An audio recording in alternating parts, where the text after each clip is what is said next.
வேதாகமத்தின் 6வது புஸ்தகமாகிய யோசுவா அதையும் அதற்குரிய பின்னணியங்களையும் விளக்கங்களையும் நாம் அறிந்து கொள்வதற்காக இருக்கிறோம். முந்திய 5 புஸ்தகங்கள் போல் அல்லாமல் இந்த புஸ்தகம் அதில் உள்ள முக்கியமான ஒரு நபராகிய யோசுவா என்கிற பெயரால் அழைக்கப்பட்டு இருக்கிறது. இதுக்கு முந்தி இருந்த 5 புஸ்தகங்களும் அந்த சுருளிலே முதல் எழுத்து என்னவோ, முதல் வார்த்தை என்னவோ அதை வைத்து அழைக்கப்பட்டு வந்தது. ஆனால் இதுல இருந்து அதை மாறினாங்க. ஏன்னா அந்த 5 வேற ஒரு பிரிவு, இது வேற ஒரு பிரிவு. ஆனா வேதாகமத்தில் உள்ள மற்ற ஓல்ட் டெஸ்டமென்ட்ல உள்ள எல்லா புஸ்தகங்களுக்கும், அந்த 5 புஸ்தகங்களுக்கும் தொடர்பை கொடுக்கிறது இதுதான், இந்த புஸ்தகம் தான் யோசுவா. இந்த யோசுவாவுக்கு பெற்றோர்கள் வைத்த பெயர் ஒசேயா. என்னாகமம் 13வது அத்தியாயத்தில் 8வது வசனத்துல பார்த்தா ஒசையா என்றுதான் அவங்க பெற்றோர்கள் பேர் வைத்தார்கள். அந்த பேருக்கு ரட்சிப்பு என்று அர்த்தம். ஆனா மோசே இவருக்கு யெகோஷுவா அப்படின்னு பேர் வைத்தார். என்னாகமம் 13:16. இதுக்கு யாவேயின் ரட்சிப்பு, யெகோவாவின் ரட்சிப்பு, நம்ம சொல்லணும் தேவனுடைய ரட்சிப்பு அப்படின்னு. இந்த யெகோஷுவா அப்படிங்கிற எபிரேய பேரை கிரேக்கத்துல மாத்துற போது அது எஷுயஸ் அப்படின்னு வருது. எஷுயஸ் அந்த கிரேக்க உச்சரிப்புல, அந்த கிரேக்க உச்சரிப்பை ஆங்கிலத்துல மாத்துற போது ஜீசஸ்னு வருது. ஸோ இவருடைய பேரும் அந்த பேரும் கிட்டத்தட்ட ஒண்ணுதான். அதனால இந்த புஸ்தகத்தை கிரேக்கத்துல மொழிபெயர்த்த போது, தலைப்பு வைத்த போது எஷுயஸ் நூன், அதாவது நூனின் குமாரனாகிய யோசுவா அப்படின்னு பேர் வச்சாங்க.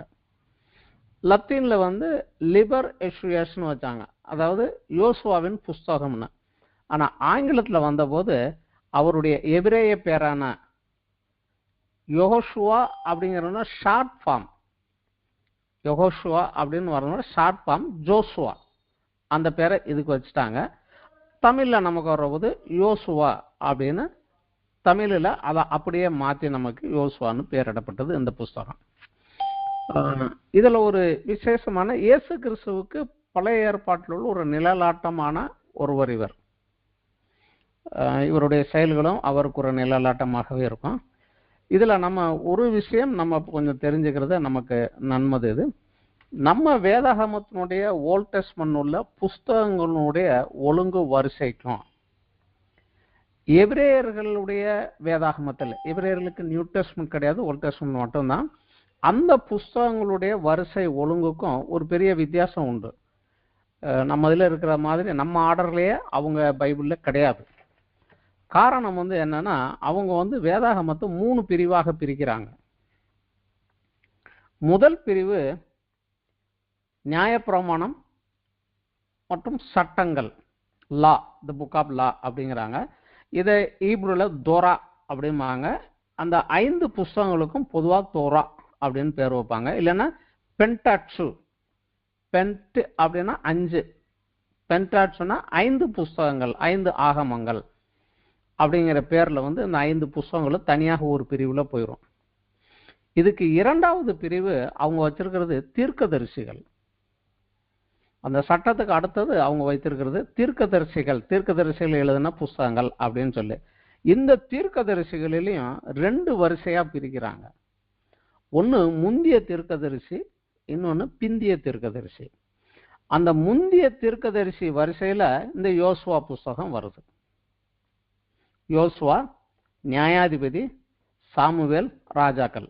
நமக்கு 1-2 சாமுவேல்னு வருது, அவங்களுக்கு 2 சேர்த்து ஒரே புஸ்தகம் தான். நமக்கு 1-2 ராஜாக்கள்னு வருது, அவங்களுக்கு 2 சேர்ந்து ஒரே புஸ்தகம் தான். இந்த 4 புஸ்தகங்களும் முந்திய தீர்க்கதரிசிகளிலே வந்துடுது.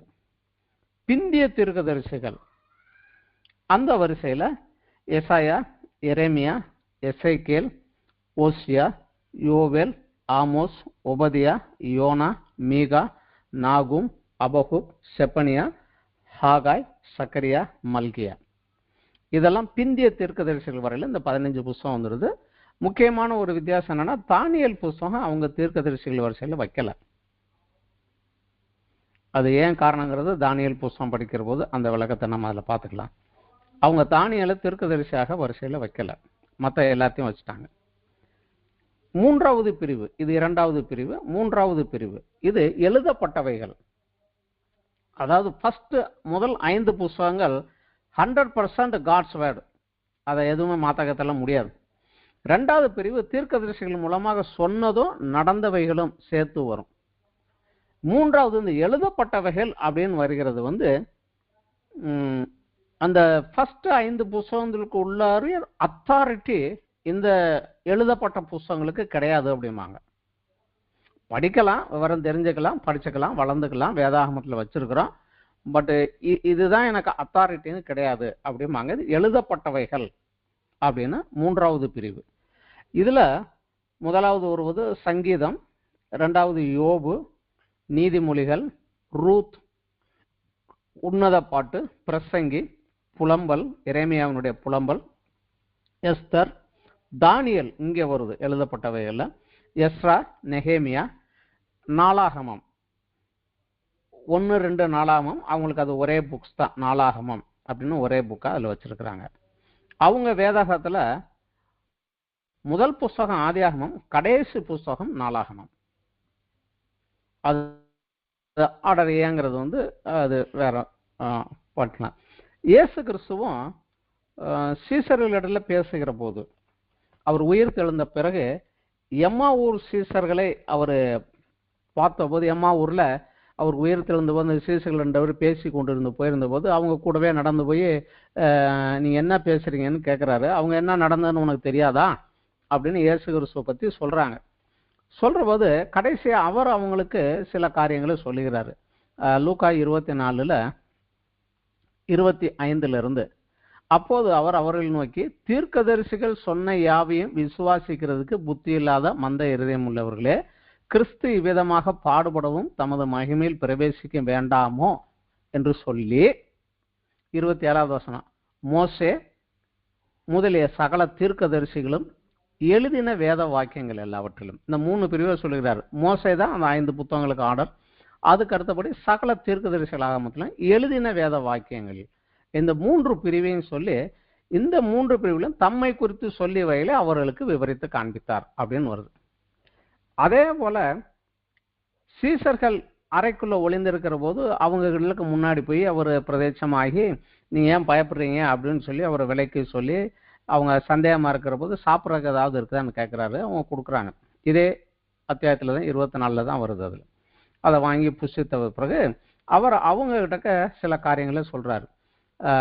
44வது வசனம், மோசேயின் நியாயப்பிரமாணத்திலும் தீர்க்கதரிசிகளின் ஆகமங்களிலும் சங்கீதங்களிலும் என்னை குறித்து எழுதியிருக்கிறவைகளெல்லாம் நிறைவேண்டியது என்று நான் உங்களோடு இருந்தபோது உங்களுக்கு சொல்லி கொண்டு வந்த விசேஷங்கள் இவைகளே. அதான் மோசேயின் நியாயப்பிரமாணம் ஃபர்ஸ்ட், தீர்க்கதரிசிகள் ஆகமம் செகண்ட், சங்கீதங்களில் அதுல இருந்து ஆரம்பிச்சு எழுதப்பட்டவை இவைகளெல்லாம் என்னை பற்றி சொல்லப்பட்டவைகள். இந்த 3 பிரிவாகத்தான் அவங்க பிரிச்சாங்க.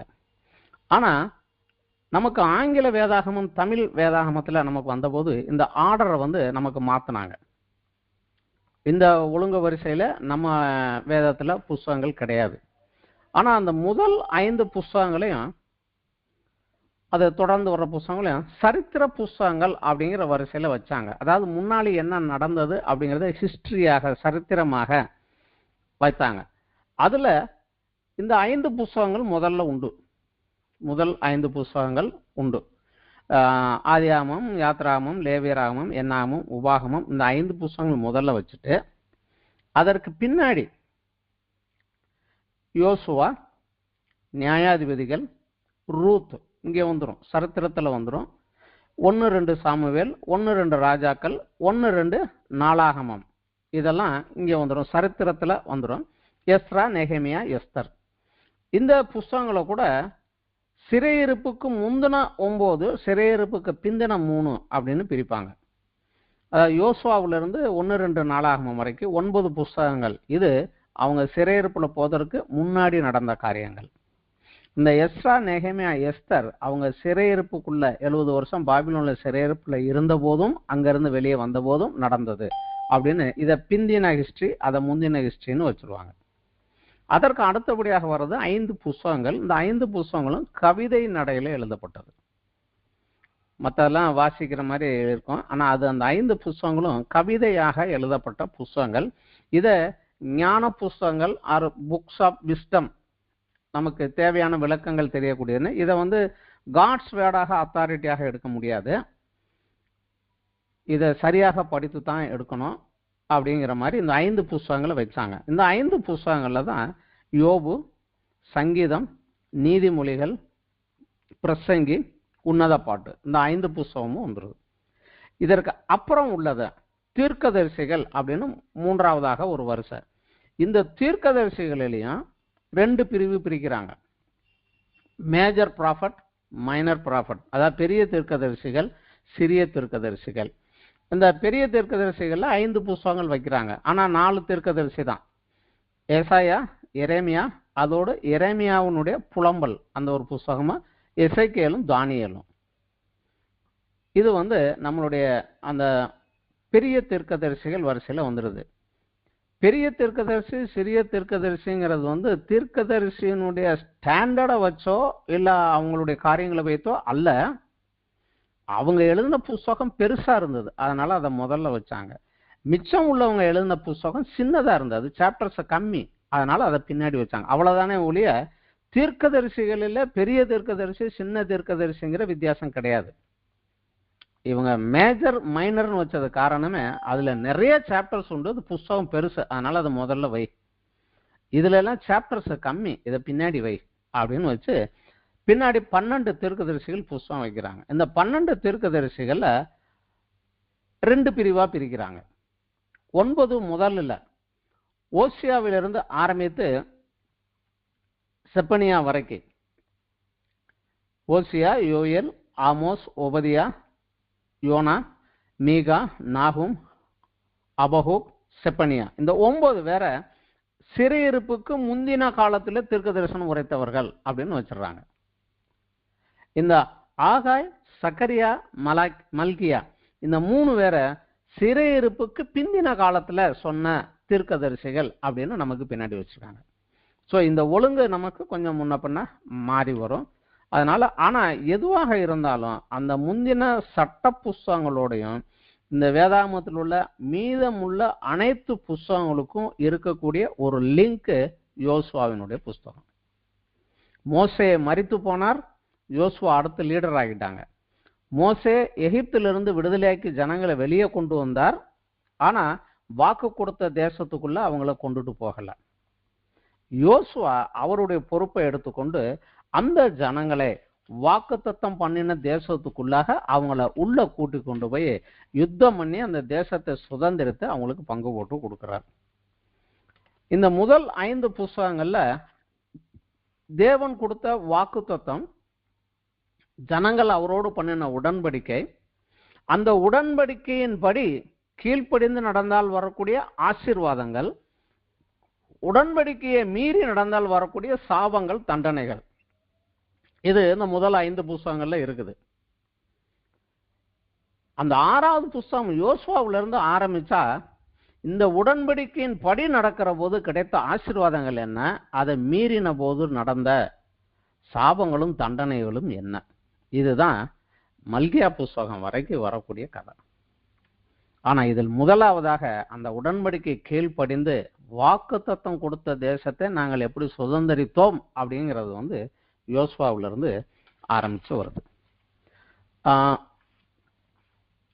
இதில் அநேகமாக நமக்கு இந்த புஸ்தகம் வந்து யோசுவாவினுடைய 80வது வயதிலிருந்து 110 வயது வரைக்கும் 30 வருட காலத்துக்குள் நடந்ததை இதுல வந்து சுருக்கி எழுதி கொடுத்திருக்கிறார். கானான் தேசத்துக்குள் பிரவேசிக்கிற போது யோசுவாவுக்கு வயசு 80. ஆனா இதனுடைய கடைசி சாப்டர்ல 24வது அத்தியாயத்துல அவர் மரிக்கிற போது அவருக்கு வயது 110. இந்த 30 வருட காலத்துல யோசுவாவின் மூலமாக தேவன் என்ன செய்தார், யோசுவா எப்படி நடந்தார், இதை வந்து தெளிவாக விளக்கமாக கொடுக்குது. இந்த புஸ்தகத்தை நம்ம 3 பிரிவாக பிரித்து படிக்கலாம். நமக்கு படிப்பதற்கு வசதியாக 3 பிரிவாக இதை நம்ம பிரித்து படிக்கலாம். முதல் பகுதி 1வது அத்தியாயத்திலிருந்து 5வது அத்தியாயம் வரைக்கும் இப்ப எரிகோவுக்கு இந்த பக்கம் தான் இருக்கிறாங்க, எரிகோவுக்கு அந்த பக்கம் தான் கானான், யோர்தானுக்கு இந்த பக்கம் இருக்கிறாங்க. யோர்தானை கடந்து அந்த பக்கம் சென்றால்தான், அக்கறைக்கு சென்றால்தான் இவங்களுக்கு வாக்கு கொடுத்த தேசம், அதற்குள்ள போகணும். இந்த பக்கம் இருக்கிற ஜனங்களை ஆயத்தப்படுத்துறதும், அவங்க யோர்தானை கடந்து அந்த வாக்குத்தத்த தேசத்துக்குள்ள பிரவேசித்து காலூன்றி நிக்கிறது வரைக்கும் இந்த ஆயத்தமும் பிரவேசமும் முதல் 5 சாப்டர்ல வந்துடும், 1ல இருந்து 5 வரைக்கும். அதற்கப்புறம் 6வது அத்தியாயத்துல இருந்து 12வது அத்தியாயம் வரைக்கும் யோசுவாவினுடைய யுத்தங்கள், யோசுவா அந்த ஜனங்களோடு செய்த யுத்தங்கள், அவர் எப்படி டாக்டிக்ஸ் யூஸ் பண்ணாரு, எப்படி எந்த பக்கத்தை பிடிச்சாரு எந்த பக்கத்தை பிடிச்சாரு அப்படிங்கிறதெல்லாம், யார் யாரோடு சண்டை போட்டு ஜெயித்தார் அப்படிங்கிற அவர் நடத்தின யுத்தங்களும் அந்த யுத்தத்தில் கிடைந்த வெற்றிகளும் 6வது அத்தியாயத்துல இருந்து 12வது அத்தியாயம் வரைக்கும். இந்த 12 சாப்டர் வர்றதுக்குள்ள அவருக்கு வயசு ஆகிப்போச்சு. அதனால தேவன் சொல்றாரு, உனக்கு வயசாகி போச்சுப்பா, இன்னமும் ஜெயிக்க வேண்டிய இடம் நிறைய இருக்குது, அதனால நீ என்ன செய்ய, ஜனங்களுக்கு பங்கு போட்டு கொடுத்துரு, யார் யாருக்கு எதை கொடுத்துட்டியோ அவன் போய் சண்டை போட்டு ஜெயிச்சுக்கிட்டோம் அப்படின்ற ஆண்டவர் சொன்னதை பொறுத்து, அந்த ஆண்டவர் வாக்கு கொடுத்த அந்த எல்லைகளை, எதுல இருந்து எது வரைக்கும் உங்களுக்கு கொடுத்தாரோ அந்த பகுதிகளை சீட்டு போட்டு, அதிக ஜனம் உள்ளவனுக்கு அதிக ஏரியாவும் கொஞ்சம் ஜனம் உள்ளவனுக்கு கொஞ்சம் ஏரியாவும் அப்படின்னு சீட்டு போட்டு பிரித்து எடுக்கிறாங்க. இதை ஏற்கனவே நம்ம என்னாகமத்திலே பார்த்துட்டோம். யோசுவா மோசே கடைசியாகவே யார் இந்த சீட்டு போட்டு எடுக்கணும், எவர்கள் உட்காரணும், தலைவர்கள் உட்காரணும், எந்தெந்த வம்சத்துக்கு வரவங்களோ அவர் டிசைட் பண்ணி முடிச்சிட்டார். அதே ஆளுங்களை வைத்து சீட்டு போட்டு இந்த தேசத்தை பகிர்ந்து கொடுத்தார். அவர் எப்படி பகிர்ந்து கொடுத்தாரு, யார் யாருக்கு என்ன எல்லைகளை பிரித்து கொடுத்தாருங்கிறது தான் 13வது அத்தியாயத்திலிருந்து 24வது அத்தியாயம் வரைக்கும் வரும். இது 3 பாகமா, ஆயத்தமும் பிரவேசமும் 1ல இருந்து 5 வரைக்கும், யுத்தமும் வெற்றியும் 6ல இருந்து 12 வரைக்கும், தேசத்தை சீட்டு போட்டு பகிர்ந்து கொடுக்கிறது 13ல இருந்து 24 வரைக்கும். அதோட இது முடியுது. இதுல முதல் சாப்டரை நம்ம பார்க்கலாம். ஃபர்ஸ்ட் சாப்டர்ல யோசுவா தேவனாலும் ஜனங்களாலும் தலைவனாக மீண்டும் உறுதிப்படுத்துறார். நம்ம எல்லாருக்கும் தெரியும், பலங்கொண்டு திடமனதாயிரு, நான் உன்னோடு இருப்பேன், உன்னை கைவிடுவதும் இல்லை, நீ உயிரோடு இருக்கும் நாளெல்லாம் ஒருவனும் உனக்கு எதிர்த்து நிற்பதில்லை என்று சொல்லி, மோசையோடு இருந்தது போல நான் உன்னோடும் இருப்பேன் என்று தேவன் அவரை வாக்கு கொடுத்து அவரை திடப்படுத்தி தலைவனாக எழுப்புகிறார். ஜனங்களும் வந்து சொல்றாங்க, பலம் கொண்டு திடமனதாயிரும், மோசைக்கு கீழ்ப்படிந்தது போல நாங்கள் உமக்கும் கீழ்ப்படிந்து நடப்போம், உம்முடைய சத்தத்துக்கு கீழ்ப்படியலைன்னா அது யாரா இருந்தாலும் அவனை கொலை பண்ணி போட்டுருவோம் அப்படின்னு சொல்லி ஜனங்களும் அவருக்கு உறுதியாக நிற்கிறாங்க. ஸோ அந்த ஃபர்ஸ்ட் சாப்டர்ல யோசுவா தேவனாலும் ஜனங்களாலும் தலைவனாக மீண்டும் உறுதி செய்கிறாங்க. 2வது சாப்டர்ல நமக்கு தெரிந்த பகுதி தான், யோசுவா 2 வேவுகாரர்களை எரிகோவுக்கு அனுப்புறாரு. அந்த எரிகோ போயிட்டு வந்தவங்க அங்க உள்ள ராகாப் என்கிற வேசியை சந்தித்தது, அங்க என்ன நடந்தது, அவங்க திரும்பி வந்து என்ன செய்தி சொன்னாங்க 2வது சாப்டர்ல. 3வது சாப்டர்ல யோசுவா ஜனங்களை ஆயத்தப்படுத்துகிறார். இன்றைக்கு உங்களை பரிசுத்தம் பண்ணுங்கள், நாளைக்கு நீங்கள் அற்புதத்தை காண்பீர்கள், அதனால இன்னைக்கு பரிசுத்தப்படுத்து, நாளைக்கு பரிசுத்த பூமிக்குள்ள நுழைய போறோம் என்று சொல்லி அவங்களை ஆயத்தப்படுத்துறாரு. தேவன் அற்புதமாக யோசுவாவை கனப்படுத்தும் விதமாக யோர்தான் நதியை பின்னிட்டு திரும்ப செய்து அந்த யோர்தான் நதியை கடந்து அக்கறைக்கு ஜனங்கள் போறாங்க. இப்ப வாக்குத்தத்த தேசத்துக்குள்ள பிரவேசிச்சுட்டாங்க. 4வது சாப்டர்ல யோசுவா யோர்தான் நதியில் நடுவிலே ஒரு ஞாபக சின்னமும், இவர்கள் கடந்து வந்த அந்த எரிகோ சமவெளியிலே, யோர்தானை தாண்டி வந்து எரிகோன் அங்க ஒரு ஞாபக சின்னமும் நட்டுகிறார். பிற்கால சந்ததிக்கு தெரியணும் தேவன் இந்த இடத்துல அற்புதத்தை செய்து கொண்டு வந்தார் என்று. யோர்தான் நதிக்குள்ள ஆசாரியர்கள் கால் ஊன்றி நின்ற இடத்துல 12 கற்களை வைத்து ஒரு ஞாபக சின்னம் நதிக்கு நடுவுல வைக்கிறாரு. கரையில நதிக்குள்ள இருந்து எடுத்துட்டு வந்த 12 கற்களை வைத்து கரைக்கு வெளியே ஒரு ஞாபக சின்னம் வைக்கிறார். இது 4வது அத்தியாயத்துல, இதை நீங்க மறக்காம இருக்கணும் அப்படிங்கிறதுக்காக. 5வது சாப்டர்ல இப்ப யோர்தானை கடந்து வாக்குத்தத்த தேசத்துக்குள்ள உள்ள வந்தாச்சு. ஜனங்களை விருத்த சேதனம் பண்ணுகிறார். ஏனென்றால் ஆபிரகாமுக்கு வாக்கு கொடுத்த தேசத்துக்குள்ள நம்ம போறோம். ஆனா ஆபிரகாமுக்கு தேவன் வாக்கு கொடுத்த போதே இந்த வாக்குத்தத்தின் அடையாளமாக உன் சந்ததியில ஆண் மக்கள் எல்லாம் விருத்த சேதனம் பண்ணணும்னு ஒரு கண்டிஷன் போட்டிருந்தாரு. எகிப்தில் இருந்த வரைக்கும் நடந்தது. ஆனா அந்த 40 வருஷ வனாந்தர பிரயாணத்துல யாருக்குமே விருத்த சேதனம் பண்ணவில்லை. அதனால ஆபிரகாமுக்கு கொடுத்த வாக்குத்தத்த தேசத்தை சுதந்திரிப்பதற்கு அந்த உடன்படிக்கையில் கீழ்ப்படிவதற்காக, ஆபிரகாமின் உடன்படிக்கையின்படி நாங்கள் உள்ளே வருவதற்காக என்று ஜனங்கள் அங்க விருத்த சேதனம் பண்றாங்க. பண்ணிட்டு அந்த இடத்துல வைத்து பஸ்கா ஆசரித்து, பஸ்கா கொடுத்து ஆண்டவரோட அந்த பஸ்காவினுடைய மூலமாக ஆண்டவரோட்டுக்கு நெருங்கி வந்து நிற்கிறாங்க. அதோட என்ன ஆயிருதுன்னா, மன்னா அது வரைக்கும் 40 வருடமாக வனாந்தரத்துக்கு பெய்து இந்த மன்னா அங்க நின்றுச்சு. யோர்தானுக்கு அந்த கரையில தான், இந்த கரைக்கு வந்தபோது மன்னா கிடையாது. அப்போ அவங்க அந்த நிலத்தில் விளையக்கூடிய தானியங்களை தான் சாப்பிடக்கூடிய ஒரு கண்டிஷன் வந்துட்டாங்க. இந்த இடத்துல யோசுவாவுக்கு ஒரு நபரை சந்திக்கிறார். யுத்தத்துக்கு போகணும், எரிகோவுக்கு முன்னாடி போகணும், என்ன செய்யலாம் என்று யோசித்து நிற்கிற போது ஆயுதபாணியாக உருவின கத்தியோடு நிற்கக்கூடிய ஒரு நபரை சந்திக்கிறார். யோசுவா 5வது அத்தியாயத்துல 13வது வசனத்துல நமக்கு வருது. ஒருவர் அவனுக்கு எதிரே நின்றார், உருவின பட்டயம் அவர் கையில் இருந்தது. யோசுவா அவர்கிட்ட போய் கேட்கிறார், நீர் எங்களை சேர்ந்தவரா அல்லது எங்கள் சத்துருவை சேர்ந்தவரா அப்படின்னு கேட்கிறார். நீ எங்க சைடா இல்லை எங்க விரோதி சைடா, நீ எந்த சைடுன்னு கேட்கிறாரு. அதுக்கு அவர் கொடுத்த பதில் இல்லை. அது நான் உன் சைடும் கிடையாது, நான் அவன் சைடும் கிடையாது, ஆனா நீ யாரு சைடுங்கிறத டிசைட் பண்ணு அப்படின்னு சொல்லிட்டு அடுத்த வார்த்தை அவர் கொடுக்குறாரு, நான் கர்த்தருடைய சேனையின் அதிபதியாக இப்பொழுது வந்தேன் அப்படிங்கிறார். ஏனென்றால் மோசே கிட்டக்கையே தேவன் அங்கு வாக்கு கொடுத்தாரு, என்னுடைய தூதனை உனக்கு முன்பதாக அனுப்புவேன், அவர் உன்னை கொண்டுட்டு போவார் உள்ள அப்படின்னு சொன்னார். அவர் நான் வந்து நிக்கிறேன் நான் அப்படிங்கிறார். அப்ப யோசுவா தெரிந்து கொண்டாரு, எனக்கு மேல ஒரு லீடர் இருக்கிறாரு. மோசே கிடையாது, ஆனா எனக்கு மேல இன்னொரு லீடர் இருக்காரு. உடனே அவர் அடியனுக்கு சொல்லுவது என்னங்கிறாரு. அவர் முதல்ல சொல்றாரு, உன் காலில் இருக்கு செருப்பை கழட்டி போடு, நிக்கிற இடம் பரிசுத்தமான பூமி. அநேக வேத வல்லுநர்கள் என்ன சொல்றாங்கன்னா, மரியாள் கிட்ட பிறந்து வளர்ந்த போதுதான் இயேசுன்னு பேர் வைத்தாங்க. அதற்கு முன்னாடியே குமாரனாகிய தேவன் இருந்தார். அவர் சில நேரங்களிலே மனித உருவிலே ஜனங்களுக்கு வெளிப்பட்டார். அதுல அவரைத்தான் அவர் சந்தித்திருக்கணும் அப்படின்னு ஒரு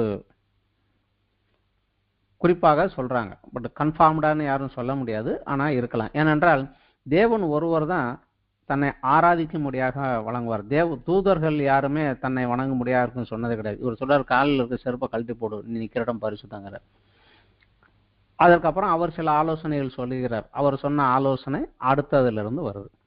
இது ஃபர்ஸ்ட் பார்ட்டு இதோட முடிஞ்சிருக்கு. 2வது பார்ட்டு யுத்தமும் வெற்றியும். 6வது சாப்டர்ல எரிகோவை எப்படி ஜெயித்தார்கள். ஏனென்றால் அதை ஜெயிக்கிறதுக்கு கோட்டை சுவர் பெருசு, கோட்டைக்கு மேலே ரதங்கள் ஓடக்கூடிய அளவுக்கு நல்ல உயரமான கோட்டைகள். அதை உடைத்துக்கிட்டெல்லாம் போக முடியாது, வாசல் வழியே தான் போகணும். வாசல் வழியாக போக முடியும், அவன் நல்லா அவங்ககிட்ட ஜெயிக்கிறது கஷ்டம்தான்.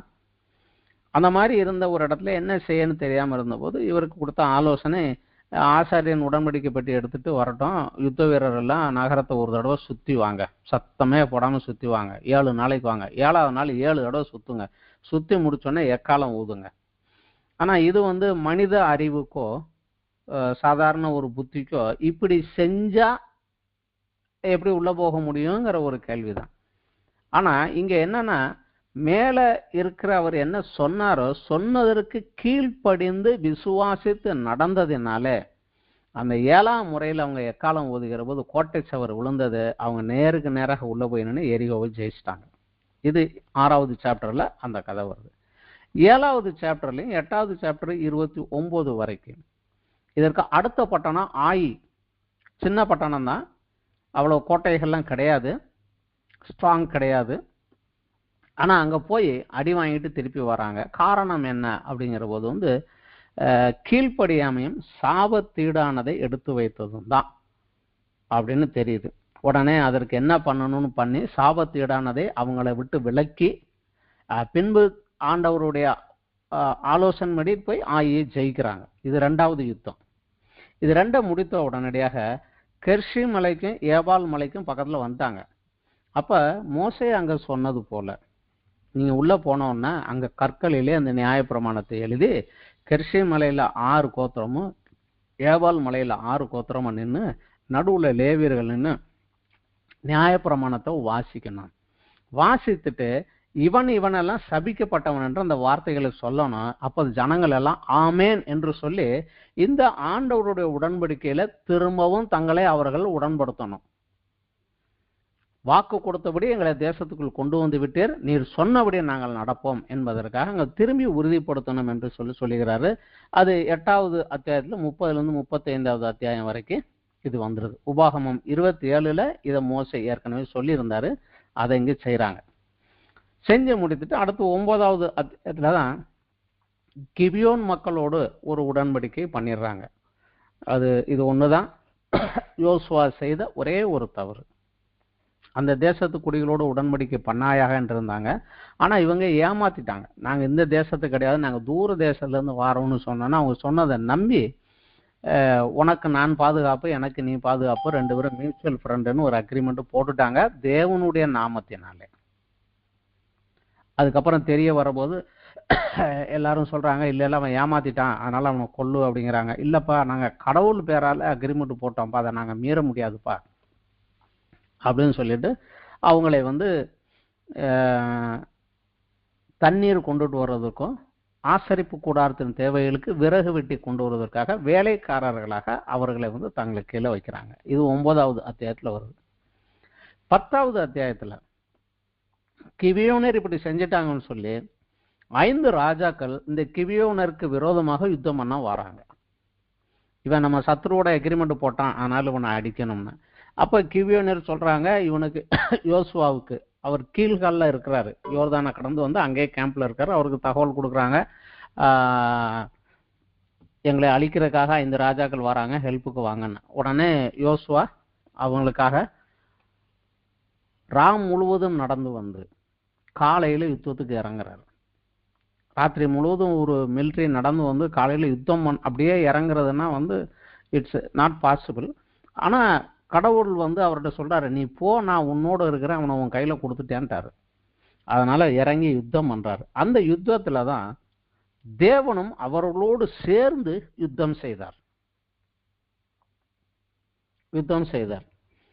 அதுல சத்ருக்களை அழிக்க முடியல, அவங்க ஓடுறாங்க. இப்படியே போனா சாயங்காலம் ஆயிருச்சு, சந்திரன் உதிச்சு சூரியன் அஸ்தமிச்சிருச்சுக்கு அப்புறம் யுத்தம் பண்ண முடியாது, சத்ருவை பிடிக்க முடியாது. அதனால யோசுவா ஆண்டவர்கிட்ட பேசுறாரு. பேசணும்னா கடவுள் சொல்றாரு, நீ சூரியனுக்கும் சந்திரனுக்கும் கமாண்ட் கொடு அப்படின்னு. சூரியனே நீ இப்படியே நில்லு, சந்திரனே நீ அங்கேயே நில்லு, நாங்க இவங்களை சரி கட்டுற வரைக்கும் நீ நில்லு அப்படிங்கிறாரு. ஒரு நாள் முழுவதும் சூரியன் அங்கே நின்னது, சந்திரன் அங்கே நின்றது, ரெண்டுமே நகலவில்லை. அதனால இவங்க சத்துருக்களை சரி கட்டி அழிக்கும் மட்டும் இவங்க யுத்தம் பண்ணாங்க. அது விசேஷமாக ஒரு வார்த்தை என்ன வருதுன்னா, இவர்கள் பட்டயத்தால் செத்தவர்களை காட்டிலும் ஆகாயத்திலிருந்து தேவன் கல்மலைகளை பொழிந்தார். அந்த கல்மலையில அடிபட்டு செத்தவன் தான் ஜாஸ்தி. இவங்க முழு மிலிட்ரி சண்டை போட்டதை காட்டிலும் ஆண்டவர் கொண்டவங்க ஜாஸ்தி அப்படின்னு இஸ்ரவேலருக்காக தேவன் அவரோடு யுத்தம் பண்ணினார். அதை முடித்த உடனே இப்ப அந்த தேசத்தினுடைய நடு மையத்தை இவங்க பிடிச்சிட்டாங்க. எரிகோ கொடுத்த ஆயிக்கு அடுத்து இந்த 5 ராஜாக்களுடைய தேசம். இது அப்படியே நேர போய் இந்த தேசத்தை 2ஆ பிளந்துட்டு நடுவுல போயிட்டாங்க. இப்ப அடுத்து சவுத் ஏரியா போய் சவுத் ஏரியா பூரா யுத்தம் பண்ணி பிடிக்கிறாரு. பிடிச்சிட்டு வந்துட்டு அப்புறம் நார்த் சைடு போய் அதை பூரா பிடிக்கிறாரு. இந்த நார்த் சைடு யுத்தம் 11வது சாப்டர்ல வருது. 12வது சாப்டர்ல 31 ராஜாக்களை இவர் ஜெயித்திருக்கிறாரு. அந்த எந்தெந்த ராஜாக்களை ஜெயித்தார் அப்படிங்கிற லிஸ்ட் 12வது சாப்டர்ல வருது. இது முடிக்கிறதுக்குள்ள, இந்த காலங்கள் முடிகிறதுக்குள்ள யோசுவாக்கு வயசாகி போச்சு.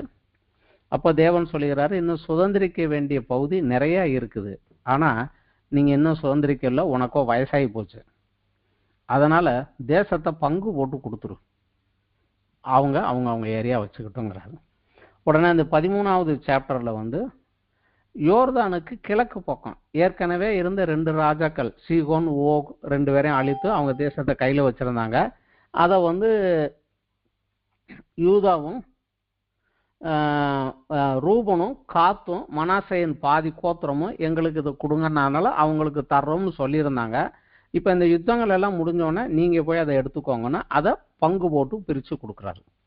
யோர்தானுக்கு கிழக்கே ரூபன் காத் மனாசையின் பாதி கோத்திரத்துக்கு 13வது சாப்டரில் 14லிருந்து 17வது சாப்டர் வரைக்கும் இங்கே யுத்தம் பண்ணி ஜெயிச்ச இந்த பகுதிகளை யூதா எப்பிராயிம் மனாசையின் மீதி கோத்திரத்துக்கு பங்கு போட்டு கொடுக்குறாரு. மொத்தம் 5 கோத்திரங்களுக்கு பங்கு போட்டு கொடுத்தாச்சு. இன்னும் யுத்தம் பண்ணி ஜெயிக்காத இடம் நிறைய இருக்குது. ஆனால் தேசம் பகிர்ந்து கொடுக்காத 7 கோத்திரங்கள் இருக்கிறாங்க. அந்த 7 கோத்திரத்தாருக்கும் சீட்டு போட்டு எது எது உனக்குரிய ஏரியா எது வரைக்கும் பவுண்ட்ரின்னு போட்டு பவுண்ட்ரி போட்டு கொடுத்துட்டு இதை நீங்கள் யுத்தம் பண்ணி ஜெயித்து கொள்ளுங்கள் அப்படின்னு சொல்லி அவங்க கையில் பிரித்து போட்டு கொடுத்துட்றாரு. இது 18, 19வது சாப்டர் வரைக்கும். 20வது அத்தியாயத்தில் விசேஷமாக அடைக்கல பட்டணங்கள் என்று ஒரு 6 பட்டணங்களை பிரிக்கிறாங்க. அதாவது தவறுதலாகவோ அறியாமையினாலோ யாரோ ஒருத்தனுக்கு கொலை செய்தோ மறிப்பதற்கும் நான் காரணமாக இருந்தால் நான் என்னை காத்து கொள்வதற்காக ஓடி தப்பி பிழைப்பதற்காக இந்த 6 பட்டணங்கள். அந்த 6 பட்டணங்களுக்குள்ள ஒருத்தன் போயிட்டான்னா அவனை யாரும் பழி வாங்கவோ திருப்பி போய் அடிக்கவோ கூடாது. இது நியாயப்பிரமாணத்தில் அங்கே கொடுத்துட்டாங்க. என்னாகமத்திலையும் கொடுத்துட்டாங்க, இங்கேயும் கொடுத்துட்டாங்க. இந்த மாதிரி 6 பட்டணங்களை பிரித்து வை அப்படின்னு சொல்லி இந்த 6 பட்டணங்கள் பிரித்து எந்தெந்த பட்டணம் எங்கே வரணும் கொடுக்குறாங்க. அடுத்தபடியாக இந்த 12 கோத்திரத்துக்கு தான் கொடுத்தாங்களே ஒழிய லேவிக்கு இடம் கொடுக்கல. என்னால் ஆண்டவர் சொல்லிட்டாரு, நான் தான் உன் பங்கு, உனக்கு அங்கே பங்கு கிடையாதுன்ட்டாரு. அதுக்காக லேவி எங்கே போவாங்க? அதற்காக அவங்களுக்காக பரவலாக இந்த முழு தேசத்துக்குள்ளே பரவலாக அங்கங்கே தூரமாக நின்று அந்த ஜனங்களுக்கு நியாயப்பிரமாணத்தை போதிக்கவும் ஆண்டவர்கள் வழிநடத்துவதற்காக ஒவ்வொரு இடங்களா வைத்து மொத்தம் 48 பட்டணங்கள், இந்த 6 அடைக்கல பட்டணத்தையும் சேர்த்து 48 பட்டணங்கள் அவங்களுக்கு பிரித்து கொடுத்துட்றாரு. இந்த பட்டணங்கள் உங்களுக்கு, இந்த பட்டணம் அதை சுற்றி இருக்கக்கூடிய நிலங்கள் உங்களுக்கு, நீங்கள் அங்கங்கே போய் குடியேறிக்கோங்க அப்படின்னு எல்லாம் பிரித்து போட்டு கொடுத்துட்றாரு.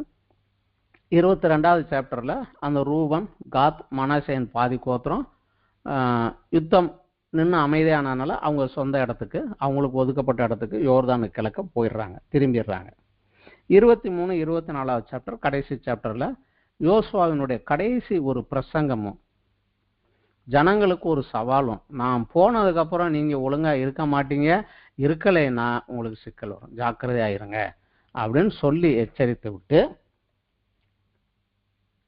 அவர் கடைசியாக கொடுத்த ஒரு செய்தியும் கடைசியாக அவருடைய மரணமும். அவர் மரித்தார், அவரை சீகோம்ல அடக்கம் பண்ணுறாங்க. அதே போல் ஆரோனுடைய குமாரன் எலியேசர் அவரும் மரிக்கிறாரு, அவருக்கும் அடக்கம் பண்ணுறாங்க. அந்த 2 அடக்க ஆராதனைகளும் அந்த கடைசி சாப்டரில் வருது. இது வந்து இந்த யோசுவா புஸ்தகத்தினுடைய சுருக்கம். வாக்குத்தத்தம் கொடுத்துட்டாங்க, அதுக்கு கீழ்ப்படிந்து நடந்தபோது என்ன அவங்க சுதந்திரித்தார்கள். அதில் சில காரியங்கள் நடந்தது, சில சிக்கல்கள் நடந்தது. அது என்னங்கிறத நம்ம எங்கிட்ட பின்னாடி நம்ம பார்க்கலாம். நம்மள அநேகருக்கு இந்த யோசுவா புஸ்தகத்தில் முதல் 7 அதிகாரம் வரைக்கும் நடந்தது தெரியும். முதல் அத்தியாயத்தில் தேவன் யோசுவாவை கொடுத்த பலங்கொண்டு திடமனதாயிரு, நான் உன்னை விட்டு விலகுவதில்லை, நான் உன்னோட இருப்பேன், உன்னை கைவிடுவதும் இல்லை என்று சொன்னது எல்லாருக்கும் தெரியும், நிறைய பேருக்கு தெரியும். அடுத்து எரிகோவுக்கு போனது, ராகாப் என்கிற வேசியை சந்தித்தது, அவள் வேவுகாரர்களை ஒழித்து வைத்தது, அவங்ககிட்ட என்னை காப்பாத்துங்கன்னு சொன்னது. இவங்க சொன்னாங்க, சரி உன் ஜன்னலில் ஒரு சிவப்பு கயிறை கட்டி வை, அடையாளத்தை வை, நீ எங்களை காட்டி கொடுக்கலன்னா நாங்கள் உன்னை காட்டி கொடுக்க மாட்டோம், ஆனால் உன் தகப்பன் வீட்டாரை உன் வீட்டுக்குள்ளே சேர்த்துக்கோ, உன் வீட்டுக்கு வெளியே எவனு இருந்தானா அவன் உயிருக்கு நாங்கள் கேரண்டி இல்லைன்னு சொன்னாங்க. அவங்கள வீட்டுக்குள்ளே கூட்டு வச்சுருந்தா முழு தேசமும் அழிந்த போது, எல்லாருமே அழிக்கப்பட்ட போது அவள் குடும்பம் மட்டும் காக்கப்பட்டார்கள். இந்த கதையும் வந்து எல்லாருக்குமே தெரியும், ராகாப் என்கிற வேசியினுடைய கதை. அப்புறம் யோர்தான் நதியை 2ஆக பிரிஞ்சது, எரிகோவுக்கு முன்னாடி நின்னது, துதியினாலே எரிகோ கோட்டை விழுந்தது, அதுவும் எல்லாருக்கும் தெரியும். அப்புறம் அந்த ஆயில போய் தோத்தது காரணம் ஆகான் அப்படிங்கிற ஒருத்தன் சாபத்தீடானதை வஞ்சித்து வைத்ததுனால தோல்வி வந்தது அப்படிங்கிற கதையும் நமக்கு தெரியும். இதுக்கு அடுத்தபடியாக கடைசி அத்தியாயத்தில் யோசுவா கூறுனதுதான் தெரியும். நானும் என் வீட்டாருமோ கர்த்தரையே சேவிப்போம், அது நமக்கு தெரியும். பட் இதுல மீதமுள்ள நடுவில் உள்ள பகுதி நமக்கு சரியாக தெரியாது. வாசிக்கிறதுல நமக்கு கொஞ்சம் கன்ஃபியூஸும் ஆயிரும். ஏன்னா இங்க கிழக்க இருந்து இதுல இருந்து வடக்க தெற்க அப்படின்னு சொல்லி இந்த சர்வே டிபார்ட்மெண்ட்ல பத்திரத்துல எழுதின அளவு போல அளவுகளா வர்றதுனால நமக்கு அது சரியாக படிக்க முடியாம விட்டுட்டு போயிடும். அதுல நிறைய காரியங்கள் விட்டுட்டு போயிடும். இதுல கிறிஸ்தவர்களாகிய நாம் கற்றுக்கொள்ள வேண்டியது என்ன, அதுதான் இதுல ஒரு முக்கியமான ஒரு காரியம். ஏன்னா எல்லா புஸ்தகம் நம்ம படிக்கிறதே இந்த புஸ்தகத்துல நான் எதை கற்றுக்கொள்ள வேண்டும் அப்படிங்கறதுதான் முக்கியமான ஒரு காரியம். முதல் 5 புஸ்தகங்கள் தேவன் கொடுத்த வாக்கு, தேவனோடு ஜனங்கள் செய்த உடன்படிக்கை, அந்த உடன்படிக்கையின்படி தேவன் நான் உங்களுக்கு என்ன செய்வேன் என்று சொன்னார், ஆனா அந்த உடன்படிக்கை மீறினீர்கள் என்றால் உங்களுக்கு என்ன தண்டனை வரும் என்று சொன்னார். இது 5 புஸ்தகங்கள்ல வந்துருது. ஆனா இந்த யோசுவாவில் ஆரம்பிச்ச கடைசி வரைக்கும் அந்த உடன்படிக்கைக்கு கீழ்ப்படிஞ்சு என்ன ஆசீர்வாதத்தை சுதந்திரித்தாங்க, அந்த உடன்படிக்கை மீறி நடந்ததுனால என்ன சாபத்தை அனுபவித்தார்கள், அதுதான் அந்த கடைசி வரைக்கும் உள்ளது. அந்த காரியங்கள் இந்த யோசுவா புஸ்தகத்திலே சில காரியங்கள் விதை உளுந்துருச்சு. அந்த சாபத்துக்கு அடி உழுவதற்குரிய விதைகள் இங்கே உளுந்துருச்சு. அது என்ன அப்படிங்கிறதான் இந்த புஸ்தகத்துல இருந்து நம்ம பார்க்க போறோம். முதலாவது ஒரு பாயிண்ட் நம்ம கற்றுக்கொள்ள வேண்டியது, யோசுவா எகிப்திலே அடிமைத்தனத்துல அடிமையாக பிறந்தாரு, செங்கல் செய்யற வேலை பண்ணிக்கிட்டு இருந்தாரு. ஆனா வனாந்தரத்திலே 40 வருஷம் மோசேக்கு கீழே அவருடைய வேலைக்காரனாக, அவர் பின்னாடியே அவர் சொன்னதை சொல்லிட்டு அவர் ஜாமான்கள் தூக்கிட்டு போற ஒரு வேலைக்காரனாக இருந்தார். ஆனா மோசேக்கு பின்னாடி இஸ்ரவேலை வழிநடத்தக்கூடிய தலைவனாக உயர்த்தப்பட்டார். தானாக கிடையாது, தேவனாக அவர் விரும்பி உயர்த்தினார். அதுக்கப்புறம் இந்த கானான் தேசத்துக்குள் நுழைந்து மிகப்பெரிய ராஜ்யங்களை எதிர்த்து போராடி அவர்களை ஜெயித்து அந்த தேசத்தை ஜனங்களுக்கு பங்கு போட்டு கொடுக்கிற அளவுக்கு ஒரு பெரிய மிலிட்டரி கமாண்டராக உயர்ந்தார். அதற்கு காரணம் என்ன? 3 காரணம்தான். அந்த அளவுக்கு ஒரு வளர்ந்து போனது ஒரு அடிமை இந்த அளவுக்கு ஒரு பெரிய மிலிட்டரி கமாண்டராக போய் ஒரு தேசத்தை ஜெயித்து ஒருவன் கூட அவருக்கு எதிர்த்து நிற்க முடியல, எல்லாருமே ஜெயித்து சாமர்த்தியம் பண்ணது காரணம் தேவன் பேரில் இருந்த விசுவாசம். ஒன்னு தேவன் ஒரு காரியத்தை சொன்னார்னா துணிந்து தைரியமாக உள்ளே இறங்கி போன அந்த ஒரு தைரியம். 3வது தேவனுக்கும் அவருடைய வார்த்தைக்கும் அப்படியே கீழ்ப்படிந்தார். இந்த 3 காரியங்கள் தான் அவர் ஒரு அடிமையா இருந்தவர் அந்த அளவுக்கு உயர்த்தினது. இது இந்த புத்தகத்தில் நம்ம தெளிவாக பார்க்கலாம். ஒரே ஒரு இடத்துல தான் தப்பு பண்ணார் கிதியோன். ஏன்னா அவங்க ஏமாத்தினாங்க, நாங்க தூர தேசத்துல இருந்து வரோம், நாங்க அவர் அதுல ஏமாந்துட்டார். ஆனா ஆண்டவரும் அதை அறிவார். அது அவன் மேல குற்றமாகவோ தவறாகவோ ஆண்டவர் சுட்டி காட்டவில்லை. அவங்க ஏமாந்துட்டாங்க என் ஆளுங்க, என்னை கேட்டிருந்திருக்கணும், கேட்காம செஞ்சது தப்பு அப்படிங்கிற மாதிரி உண்மைத்துக்கிட்டார். அது 2வதாக இதுல நம்ம பார்க்கறது 31 அரசர்களை யோசுவா யுத்தத்தில் ஜெயித்தார். அதில் நம்ம பார்த்தோம்னா அத்தியாயம் 12ல் எந்தெந்த ராஜாக்கள் எல்லாம் ஜெயித்தாருன்னு 31 ராஜாக்கள் பேர் பட்டியல் இருக்குது. ஆனா 31 யுத்தங்களை குறித்த விளக்கமும் அந்த புஸ்தகத்துல இல்லை. 3 யுத்தங்களை குறித்து மட்டும்தான் இருக்குது. காரணம் அந்த 3 யுத்தங்களிலே என்ன நடந்தது என்பதை வைத்துக்கொண்டு நாம் சில காரியங்களை கற்றுக்கொள்ள வேண்டும். முதலாவது யுத்தம் எரிகோ கோட்டையை தகர்த்து அதை ஜெயம் பெற்றது. இது மனித முறைப்படியோ ஒரு மிலிட்டரி டெக்னிக் படியோ காரியம் செய்யவில்லை. தேவன் ஒரு காரியத்தை இப்படி செய்யுங்கன்னு சொன்னாரு. சுத்தி வாங்க 7 நாளைக்கு, 7வது நாள் 7 தடவை சுத்துங்க, எக்காலம் ஊதுங்க, கோட்டை விழுந்துரும், உள்ள போங்க. ஆனால் அதை அப்படியே செஞ்சாங்க. செய்த போது கோட்டை இடிந்து விழுந்தது. முழு பட்டணத்தையும் ஒருவன் கூட உயிர் விடாம, ராகாப் குடும்பத்தை தவிர வேற ஒருவன் கூட உயிர் விடாம எல்லாரையும் கொன்னு அந்த பட்டணத்தை அப்படியே தீக்கிரையாக்குனாங்க. ஒரு மிகப்பெரிய வெற்றி. தேவனுக்கு அவர் கட்டளைக்கு ஏன், எப்படி, எதுக்குன்னு கேட்காம அப்படியே கீழ்ப்படிந்ததுனால வந்தது. இரண்டாவது பட்டணம் ஆயி. அவங்க போய் பார்த்துட்டு சொல்றாங்க 2000-3000 பேர் அனுப்புனா போதும், எல்லாரும் கூட போக வேண்டாங்கிறாங்க. ஆனா முத நாள் போனதுல 36 பேர் செத்து போனாங்க. இவங்க அடி வாங்கிட்டு ஓடினாங்க. இவங்களை மலையில இருந்து விரட்டி விரட்டி அடிச்சாங்க இவங்க இடம் வரைக்கும். தோல்வி. காரணம் என்ன?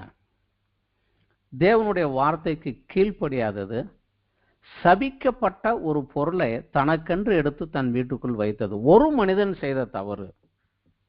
ஆனா அந்த முழு இராணுவமே அடி வாங்கி தோத்துட்டு வந்தது.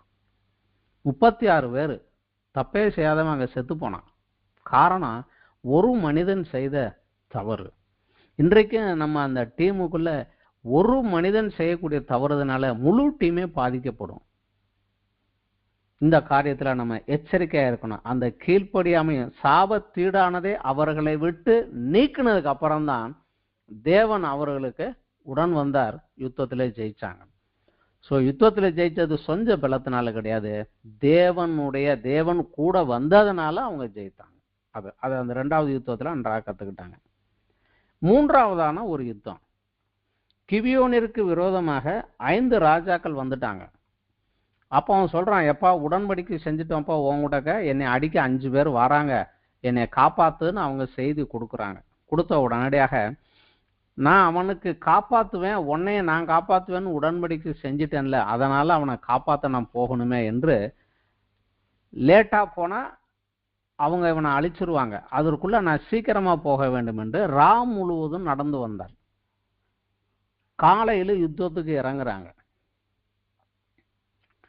யோசுவா அத்தியாயம் 10 படிச்சோம்னா தெரியும், 10 9வது வசனத்துல வரும். முழுவதும் அவர்கள் நடந்து வந்து காலையில யுத்தத்துக்குள்ள இறங்குறாங்க. யுத்தம் பண்றாங்க. வசனம் என்ன சொல்லுது? இவங்க யுத்தம் இங்க பண்றாங்க, தேவன் ஆகாயத்திலிருந்து கற்களை போட்டு கல் மலையால போட்டு அவங்கள அடிக்கிறார். சோ தேவன் அவங்களோட சேர்ந்து இந்த யுத்தத்துல கலந்து கொள்கிறார்.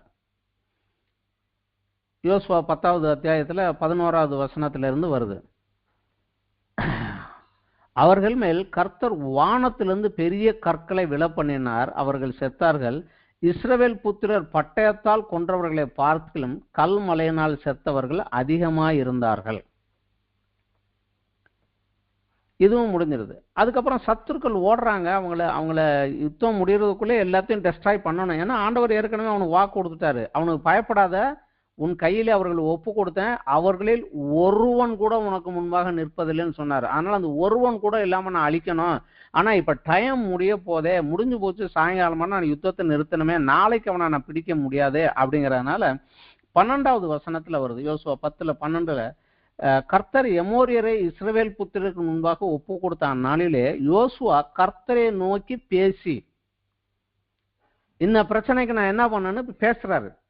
பேசிட்டு அவர் சொன்ன முடிவின்படி இஸ்ரவேலின் கண்களுக்கு முன்பாக, இஸ்ரவேல் யுத்தம் பண்ற ஒரு ஜனங்களுடைய கண்களுக்கு முன்பாக அவர்களுக்கு இன்னும் ஒரு தைரியத்தையும் ஒரு விசுவாசத்தையும் ஒரு திடப்படுத்ததையும் கொடுப்பதற்காக, சூரியனே நீ கிவியோன் மேலும் சந்திரனை ஆயுளன் பள்ளத்தாக்கிலும் தரித்து நில்லுங்கள் என்று சொன்னாங்க. அப்போது ஜனங்கள் தங்கள் சத்துருக்களுக்கு நீதி சரிக்கட்டும் மட்டும் சூரியன் தரித்தது, சந்திரனும் நின்றது. ஏறக்குறைய ஒரு பகல் முழுவதும் நடுவானத்தில் நின்றது. அடுத்த வசனம் சொல்கிறது, இப்படி கர்த்தர் ஒரு மனிதனுடைய சொல் கேட்ட அந்நாளை யுத்த நாள், அதற்கு முன்னும் இல்லை அதற்கு பின்னும் இல்லை, கர்த்தர் இஸ்ரவேலுக்காக யுத்தம் பண்ணினார். காரணம் என்ன? இவங்களுக்கு விரோதமா அந்த 5 ராஜா வரல. இவங்க ஏற்கனவே இவங்களை ஒருத்தன் ஏமாத்தினா அவங்க கூட இவங்க அக்ரிமெண்ட் போட்டுட்டாங்க, உன்னை நான் பார்த்துக்குவேன், என்ன நான் பார்த்துக்குவேன், நம்ம 2 பேரும் ஃப்ரெண்டு அப்படின்னு ஒரு அக்ரிமெண்ட்டை போட்டுட்டாங்க. இப்போ அவனுக்கு விரோதமாக வர்றப்ப அவன் சொல்றான், நீ ஏற்கனவே உடன்படிக்கை பண்ணிட்டப்பா, என்னை காப்பாற்றவான். சரி, கடவுளுடைய பேரால உடன்படிக்கை போட்டுட்டானே, நான் போகணுமேனு இவங்க போற போது உடன்படிக்கையின் தேவன், இஸ்ரவேல் ஜனங்களோடு உடன்படிக்கை பண்ணின தேவன் அவர்களோடு உடன் யுத்தம் செய்து ஒரு பெரிய அற்புதத்தை செயல்படுத்தி அவர்கள் சத்துருக்களை அழிக்கிறார். ஸோ ஆண்டவரோட உடன்படிக்கைக்கு கீழ்ப்படிந்து நாம் நடக்கிற போது தேவன் நம்மோடு இருப்பார். அதனால இந்த 3 யுத்தங்களை குறித்து மட்டும்தான் அங்க விளக்கம் கொடுத்துருக்குறாங்க.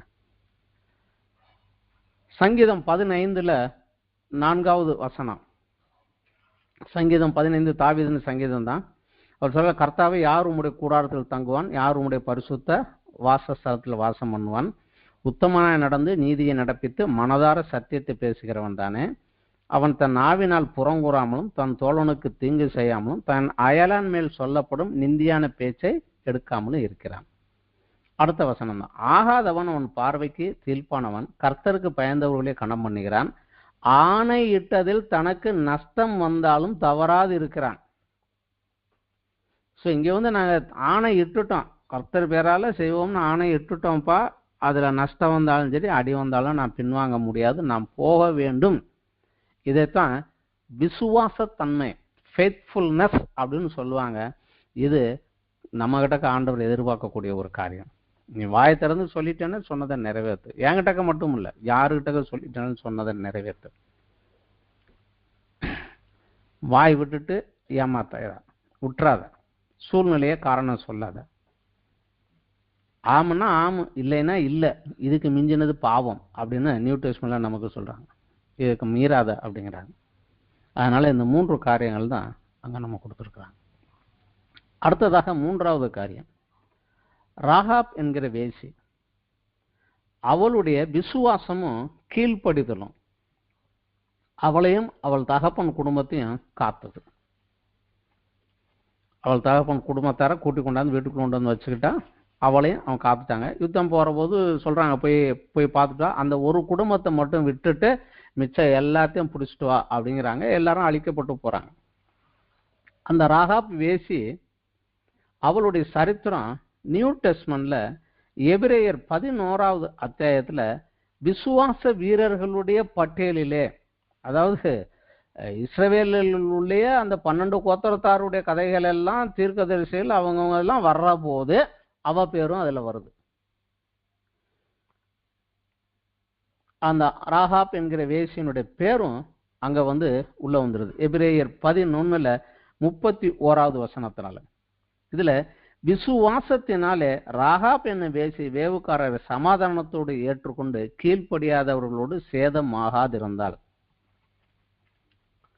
நம்மளும் இன்னைக்கு அந்த கதை தான். விசுவாசத்தினாலே தேவன் கிருபையாக கொடுத்தாரு, விசுவாசத்தினாலே அதை பெற்றுக்கொண்டு ரட்சிக்கப்பட்டான். விசுவாசம் வேணும்.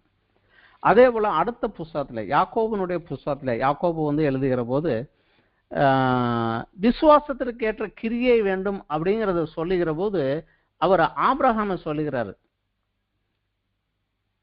யாக்கோபு புஸ்தகத்துல 2வது அத்தியாயத்துல 22, விசுவாசம் அவனோட கிரியைகளை கூட முயற்சி செய்து கிரியையினாலே விசுவாசம் பூரணப்பட்டது. ஆபிரகாம் தேவனை விசுவாசித்தான், அதை அவனுக்கு நீதியாக எண்ணப்பட்டது. அந்த ஆபிரகாம் வந்து எப்படி குமாரனாகி ஈசாக்கை பலிபீடத்தில் செலுத்தின போது கிரியையினாலே அவன் நீதிமானாக்கப்பட்டான். வந்து அந்த ஆபிரகாமுக்கு இணையாக வரக்கூடிய அடுத்த ஆளு 25வது வசனம்.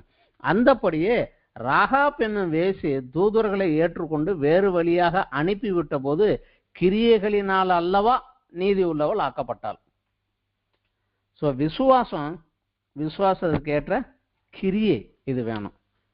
நம்ம விசுவாசிக்கிறோம், ஆனா கிரியை இல்லை என்றால் கிடைக்காது. நான் விசுவாசத்தேன், அது கிரியையில காண்பித்தேன் என்பதற்கு இந்த ராகாப் வேசினுடைய கதை நமக்கு வந்து தெள்ள தெளிவாக சொல்லுகிறது. அது மாத்திரமல்ல, அவள் எதிர்பார்த்ததுக்கு மேலாக ஒருபடியாக மத்தேயு 1வது அத்தியாயத்துல 5வது வசனத்துல பாத்தீங்கன்னா இயேசு கிறிஸ்துவனுடைய வம்சாவளி அந்த பட்டியலில அவளுடைய பேரும் வருது. தாவீதுக்கு பாட்டிக்கு மேல முப்பாட்டி ராகாப் வேசியினுடைய பேர் அங்க வருது. இயேசு கிறிஸ்து வம்சாவளியில அவ ஒரு இடம் பிடிச்சுக்கிட்டான். எல்லாரும் இவனை பெற்றான், இவனை பெற்றதான். ஆனா மத்தேயுல 5 பெண்கள் பேர் மட்டும்தான் எழுதியிருக்கிறாரு. மற்ற எல்லாம் ஆண்கள் பேர் தான். அந்த 5 பெண்களை விசேஷமா செலக்ட் பண்ணல ராகாப் பேர் வந்துருது. நம்மை பற்றி என்ன? மத்தேயு 12வது அத்தியாயத்துல 50வது வசனத்துல வந்து இயேசு கிறிஸ்து ஒரு காரியத்தை சொல்லுகிறார். பரலோகத்தில் இருக்கிற என் பிதாவின் சித்தத்தின்படி செய்கிறவன் எவனோ அவனே எனக்கு சகோதரனும் சகோதரியும் தாயுமாய் இருக்கிறார். ஸோ கிறிஸ்துவனுடைய முந்திய மூதாதையர் பேரில் அவ வந்தா, கிறிஸ்துவோடு அவருக்கு பிந்திய சகோதரன் சகோதரியாக லிஸ்ட்ல நம்ம பேரை எழுதுவதற்கு தேவன் வாஞ்சியாக இருக்கிறார். ஆனா அந்த பரலோகத்தில் இருக்கக்கூடிய பிதாவின் சித்தத்தை செய்கிறவனே. விசுவாசம் மாத்திரம் கிடையாது, விசுவாசத்திற்கேற்ற கிரியையும் வேண்டும். கிரியை இல்லாத விசுவாசம் செத்தது அப்படிங்கிறார். இந்த 3 காரியங்கள். 4வதாக ஒரு முக்கியமான ஒரு காரியம், இஸ்ரவேலர் கானானிலே பிரவேசித்த போது அங்கு இருந்த எல்லாரையுமே ஆண்டவர் எல்லாரையுமே அழிச்சு போடுனாரு. ஆனா எல்லாரையுமே அவங்க அழிக்கல. மெயினான ஏரியாவை அழித்தாங்க, ஒரு சிலரை அழிக்கல, விட்டுட்டாங்க. யோசுவா கடைசி வரைக்கும் முடியல, சரி மிச்சத்தெல்லாம் பங்கு ஓட்டு பிடிச்சு நீங்க பிடிச்சுக்கோங்கப்பான்னு கொடுத்துட்டார். அதுல என்னென்ன நடந்ததுங்கிறது அடுத்த புஸ்தகம் நியாயாதிபதிகள்ல வருது. ஆனா இங்கேயும் ஒரு சில காரியங்கள் வருது. அவர்கள் கானானியர் எல்லாரையுமே விரட்டல, ஒரு சிலர் அங்கேயே குடியிருந்தாங்க. இவங்க அவங்ககிட்ட எனக்கு டாக்ஸ் கொடுத்துட்டு என் கீழே இருன்னு அப்படியே அவங்கள கண்ட்ரோல்ல வச்சுக்கிட்டாங்க. ஒரு சிலரை இவங்க போய் விரட்டி பிடிக்கவே இல்லை, விட்டுட்டாங்க. அவங்க அங்கேயே வாழ்ந்து கொண்டிருந்தாங்க. தேவன் முழுசாக உங்களை வெளியே விரட்டு, ஒருத்தனை கூட வைக்காத, வச்சேன்னா நாளைக்கு உனக்கு சிக்கல் என்று ஏற்கனவே எச்சரித்து இருந்தோம். இவங்க அதுல கொஞ்சம் அலட்சியமாக இருந்து ஒரு சிலர் அப்படியே விட்டாங்க, ஒரு சிலர் இவங்களுக்கு அண்டர்ல வச்சுக்கிட்டாங்க. அதனுடைய விளைவு என்ன அப்படிங்கிறது தான் அந்த மீதி புஸ்தகங்கள்ல அன்னைக்கு அந்த யோசுவாவில் போட்ட விதை எப்படி வளர்ந்து வந்து இவங்க தேசத்தை விட்டே வெளியே விரட்டுச்சு அப்படிங்கிறது தான் வேதத்தில் உள்ள மற்ற புஸ்தகங்களிலும் தீர்க்கதரிசிகள் தேவனை எச்சரித்ததிலையும் இதுதான் வருது. நம்மளும் அப்படித்தான் தேவனோடு உடன்படிக்கை பெற்று விட்டோம். என் சுயத்துக்காகவும் உலகத்துக்காகவும் நான் செத்துட்டேன், இனி உமக்காக வாழ்வேன் என்று எழுந்து நிற்கிறோம். ஞானஸ்நானத்தில் உடன்படிக்கை பண்ணி விட்டோம். இதை நல்லா ஞாபகத்தில் வச்சுக்கணும். நம்மளுடைய பழைய சுபாவத்திலையும் உலக மேன்மை உலக நட்புலையும் பிசாசனுடைய ஆளுகையிலையும் நிறைய காரியங்களே நம்ம உடைச்சு ஜெயிச்சு வந்துட்டோம், இல்லைன்னு சொல்ல முடியாது. தேவன் பலத்தினாலே நம்ம நிறைய காரியங்களை உடைச்சு ஜெயித்து வந்துட்டோம். ஆனால் இன்னும் ஒரு சில காரியங்களை அது என்ன பெரிய காரியம் அப்படின்னா அலட்சியமாக விட்டு வைத்திருக்கக்கூடிய ஒரு சிறு சிறு காரியங்கள் மெதுவாக நம்மை ஆட்கொண்டு தேவ கோவாக்கினைக்குள்ளே நம்மளை வழி நடத்தி விடும். இதுல நம்ம கொஞ்சம் எச்சரிக்கையாக இருக்கணும். அதனாலதான் கடைசி புஸ்தகத்தில் உள்ள கடைசி ஆலோசனை, பரிசுத்தம் உள்ளவன் இன்னும் பரிசுத்தமாக, நீதியுள்ளவன் இன்னும் நீதியாக. அந்த முயற்சியில முன்னேற்றத்துல நான் இந்த உலகத்தை விட்டு போகிற வரைக்கும் அந்த யுத்தம் எனக்கு உண்டு. தேவ சித்தத்திற்கு கீழ்ப்படிந்து நான் தேவ துணையோடு அதை ஜெயித்து கொண்டே இருக்க வேண்டும். அதுல எப்ப ரிலாக்ஸ் ஆகி உட்கார்றோமோ அப்ப சத்ரு நம்மளை மேற்கொள்ள வழிகள் செய்து விடுவான். இதுல நம்ம கொஞ்சம் எச்சரிக்கையாக இருக்கணும். உதாரணத்துக்கு எபேசியர் புஸ்தகத்துல 2வது அத்தியாயத்துல நமக்கு நன்றாகவே தெரியும், 5, 6, 7, 8 அக்கிரமங்களில் மரித்தவர்களாய் இந்த நம்மை கிறிஸ்துவுடனே கூட உயிர்ப்பித்தார், கிருபையினால ரட்சிக்கப்பட்டீர்கள். கிறிஸ்து இயேசுக்குள் அவர் நம்மிடத்தில் வைத்த தயவினாலே நம்முடைய கிருபையினாலும் மகா மேன்மையின் ஐஸ்வர்யத்தை வருங்காலங்களிலே விளங்க செய்வதற்காக கிறிஸ்து இயேசுக்குள் நம்மை அவரோடு எழுப்பி உன்னதங்களிலே அவரோடு உட்காரவும் செய்தார். கிருபையினாலே விசுவாசத்தை கொண்டு ரட்சிக்கப்பட்டீர்கள், இது உங்களால் உண்டானதில்லை, தேவனுடைய இது நமக்கு தெரியும். ஆனா 1-4 வரைக்கும், விசேஷமா 1-3 வரைக்கும், 2வது அத்தியாயம் 1-3 வரைக்கும் இதுலதான் நமக்கு முக்கியமான ஒரு ஆலோசனை, எச்சரிப்பு வருது. அக்கிரமங்களினாலும் பாவங்களினாலும் மரித்தவர்களாயிருந்த உங்களை உயிர்ப்பித்தார், அவைகளில் நீங்கள் முற்காலத்திலே உயிர்ப்பிப்பதற்கு முந்தி இவ்வுலக வழக்கத்திற்கேற்றபடியாக வாழ்ந்தீங்க. கீழ்ப்படியாமின் பிள்ளைகளிடத்துல, இன்னைக்கும் கூட ஆண்டவருக்கு கீழ்ப்படியாத பிள்ளைகளிடத்துல தான் இந்த காரியம் நடக்கும். இப்பொழுது கீழ்ப்படியாமின் பிள்ளைகளிடத்தில் இப்பொழுது கிரியை செய்கிற ஆகாயத்து அதிகார பிரபுவாகிய ஆவிக்கேற்றபடியாகவும் நடந்து கொண்டீர்கள். அதன் விளைவு அவர்களுக்குள்ளே நாம் எல்லாரும் முற்காலத்திலே நமது மாம்ச இச்சையின்படி நடந்து நமது மாம்சமும் மனசும் விரும்பினவைகளை செய்து சுபாவத்தினாலே மற்றவர்களைப் போல கோபாக்கினின் பிள்ளைகளாக இருந்தோம். இப்ப ஆண்டவர் கிருபையாக கொடுத்தாரு, நம்ம விசுவாசத்தோட ரட்சிக்கப்பட்டு விட்டோம். இன்றைக்கு அந்த கீழ்ப்படியாத பிள்ளைகளின் மத்தியிலே கிரியை செய்கிற ஆகாயத்து பிரபுவனுடைய கிரியை நாம உடைத்து போட்டுவிட்டு தேவனுக்கு முற்றும் கீழ்ப்படுகிறவர்களாக, அவனை ஜெயம் கொண்டவர்களாக முன்னாடி நடக்கணும். மாம்சமும் மனசும் விரும்பினது கிடையாது. எனக்கு என்னென்ன விருப்பம் இருக்கோ அதெல்லாம் கிடையாது. அதையெல்லாம் விட்டு நான் ஜெயித்தவனாக நான் எழும்ப வேண்டும். இதுல நம்ம கொஞ்சம் வேதத்தை வாசிப்பதும், வேதம் நமக்கு கொடுக்கக்கூடிய எச்சரிக்கைகளை கேட்டுக்கொள்வதும், அதன்படியாக நம்மளை காத்து கொள்வதும் கொஞ்சம் முக்கியமான ஒரு விஷயம். யாக்கோபு எழுதின நிருபத்திலே 4வது அத்தியாயத்துல 7வது வசனத்துல அவர் நமக்கு ஒரு ஆலோசனை சொல்லுகிறார்.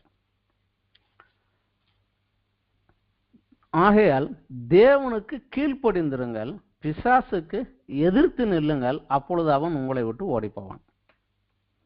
தேவனுக்கு கீழ்ப்படிந்து இருக்கிற போதுதான் பிசாவை எதிர்க்கிறதுக்கு நமக்கு பலன் கிடைக்கும். அப்படி இல்லை என்றால் அவன் வஞ்சிக்கிற ஆவியானவன் நம்மளை வஞ்சித்து விடுவான். அதுல ஜாக்கிரதையாக இருக்கணும். இங்கே இவங்களுக்கு பின்னாடி நடந்த காரியங்கள் நமக்கு அவன் மெதுவாக எப்படி வஞ்சித்தான், எப்படி உள்ள வந்தான், என்ன செஞ்சான் அப்படிங்கிறது தான் அடுத்த புஸ்தகங்களிலிருந்து தொடர்கிறது. இந்த யோசுவா வரைக்கும் தேவன் நிர்மாணிக்கப்பட்ட ஒரு லீடரு இப்ப முடிச்சிருச்சு. இப்ப அவங்க கோத்திரத்து தலைவர்கள் தான் அந்தந்த கோத்திரத்துக்கு லீடருங்கள். இப்ப அந்த லீடர்ஷிப் ஒருவர் கையில் இருந்து ஒவ்வொரு கோத்திரத்தினுடைய லீடர்கள் கையிலையும் மாறி போயிடுச்சு. இப்ப பல லீடர்கள். அந்த ஒரு கதைக்கு அடுத்த புஸ்தகம் நியாயாதிபதிகள் புஸ்தகம் அதுல இருந்து ஆரம்பித்து போகுது. இல்ல நமக்கு எச்சரிக்கை இதுதான், இன்னமும் எனக்குள்ளே தேவன் விரும்பாத காரியங்கள், தேவன் வெறுக்கிற காரியங்கள் ஏதாவது இருக்குதா? இருந்தா தேவனிடத்துல மன்னிப்பு கேட்டு தேவ பலனோடு அதை வெற்றி கொள்ளும். ஏன்னா யோசுவா கொடுத்த அதே தேவன் தான் நம்ம கூட இருக்கிறார். பலம் கொண்டு திடமனதாயிரு, நான் உன் கூட இருக்கிறேன். இந்த சத்ருவை அழித்து போட முடியாது, பிசாசின் கிரியைகளை அழிக்கும்படியாகத்தான் மனுஷகுமாரன் வந்தார் அப்படின்னு வேதம் சொல்லுது. அவர் நமக்குள்ள இருக்கிறார். இந்த உலகத்துல இருக்கிறவனை காட்டில் நமக்குள்ள இருக்கிற ஒரு பெரியவர் என்று வேதம் சொல்லுகிறது. எந்த துணையோடு அந்த வஞ்சகத்தை நாம் வெற்றி கொண்டு ஜெயித்தவர்களாக எழும்ப வேண்டும். இதற்கு வேதத்தை திரும்பி திரும்பி படிக்கிறதும் இதில் உள்ள காரியங்களை படித்துக் கொள்வதும் நமக்கு இன்னும் கொஞ்சம் திடமாக இருக்கும். இப்படியாக நம்ம வளர்ந்து வேதத்தினுடைய காரியங்களில் வளர்ந்து போவோம். இன்றோடு இந்த புஸ்தகத்துக்குரிய விளக்கம், பின்னணி விளக்கம் இதோடு முடிந்தது. அடுத்த வாரத்தில் நியாயாதிபதிகள் அடுத்த புஸ்தகத்தை குறித்து நாம் படிக்கலாம். நன்றி, வணக்கம்.